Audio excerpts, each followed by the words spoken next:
I am not only a teacher but also a psychologist and scientific magician. As a psychologist, I have attended in first and second national conventions of psychologists in Vijayawada, and I have attended so many psychology workshops and got appreciation from the legendary psychologists like Dr. Indla Ramsubbareddy, Dr. B.V. Pattabhiram, Dr. Samaram, Dr. Hypno Kamlakar, etc. I have conducted my magic motivation classes in so many rural areas and urban areas like Kakinada, Vizag, Guntur, Vijayawada, Nellore, Rajampeta, Chennai, Agra and Delhi. I was invited as a guest by the Sri Lanka Magicians Association to give a lecture demo on chemical magic. I work with the JVV. I acted as a resource person in the state level summer camp in Kakinada and in state level Chukumuki Sambaralu in Guntur. I received Magic Star, Magic Master and Best Chemical Magician awards.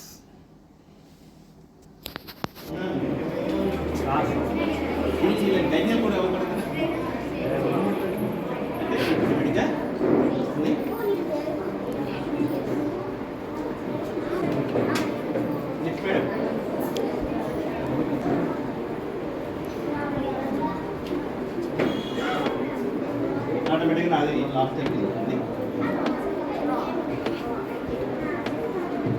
అంటే madam మీరు ఎవరో తెలియదు నాకు, మీరు ఏ కారణం ఇది ఏమన్నా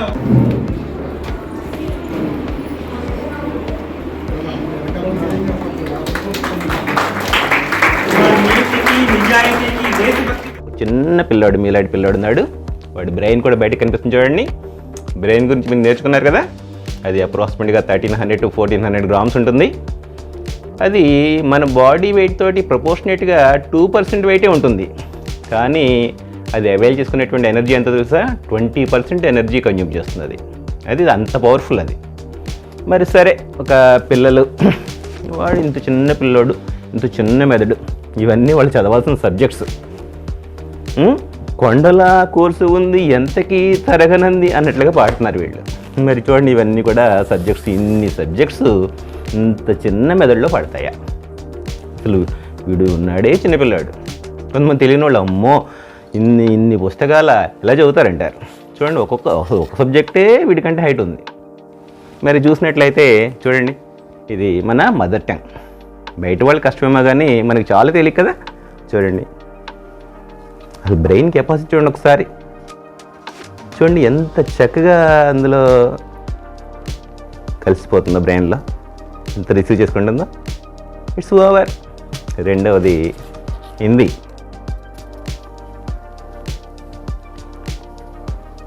ఏమైపోతుంది ఇదంతా కూడా? మీరు ఎంతన్నా నేర్చుకోండి, అంత రిసీవ్ చేసుకునేటువంటి కెపాసిటీ మన బ్రెయిన్కి ఉంటుంది. International language English. మీరు ఎక్కడ సెటిల్ అయినా సరే ఇది ఇంగ్లీష్ కావాలి. వావ్, చూడండి, ఏ లాంగ్వేజ్ అయినా ఒకటే జాగ్రత్తగా శ్రద్ధగా నేర్చుకుంటే దేన్నైనా సమానంగా స్వీకరించుకుంటుంది, అలాగా అసిమిలేట్ చేసుకుంటుంది. Maths king of all subjects అంటారు. చూడండి, మ్యాథ్స్ అంటే కష్టం అనుకుంటారు, కానీ ఇష్టపడి చదివితే అసలు ఆ మ్యాథ్స్ రుచి అంటే తెలుసుకుంటే అసలు మ్యాథ్స్ వదిలిపెట్టరు మీరు. Wow. Next physical science, PS. మరి ఇప్పుడు సిఎస్సి అంటున్నారు, కంప్యూటర్ ఎరా అంటున్నారు. ఈ పిఎస్ దానికి బేస్ అనమాట. తప్పనిసరిగా వీటిలో ఫండమెంటల్స్ తెలుసుకుంటేనే భవిష్యత్తులో మీరు ఆ కోర్సెస్ చేయగలరు. కంప్లీట్ పిఎస్ కూడా అయిపోయింది. Next biological science, BS. మరి భవిష్యత్తులో డాక్టర్ అవ్వాలంటే మీరు బయాలజికల్ సైన్స్ మీద బేసిక్స్ ఉండాలి కదా. చూడండి, జీవశాస్త్రము ఎంత చక్కగా మనలో కలిసిపోతుందో. ఇంకా సోషల్ స్టడీస్, ఎకనమిస్ట్ అవ్వాలన్నా, పొలిటికల్ సైన్స్ చదవాలన్నా, జాగ్రఫీ కావాలన్నా, హిస్టరీ కావాలన్నా, మనకి చరిత్ర తెలుసుకోవాలన్నా సరే సోషల్ స్టడీస్. ఏంటి కింద ఏదన్నా ఉందనుకుంటున్నారా? నథింగ్, ఏమీ లేదు. ఏమైపోయిందంటే అది మన బ్రెయిన్ కెపాసిటీ అనమాట. ఇప్పుడు అర్థమవుతుందా? ఇప్పుడు కూడా బ్రెయిన్ని తక్కువ అంచనా వేయద్దు.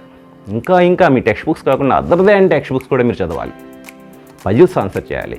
చెస్ లాంటివి మీరు ఆడడం ద్వారా మెదడుకి మేత వేయచ్చు అనమాట. ఆ బ్రెయిన్ని షార్ప్గా ఉంచుకోవాలి. మొద్దుబారిపోయేలాగా చేసుకోకండి.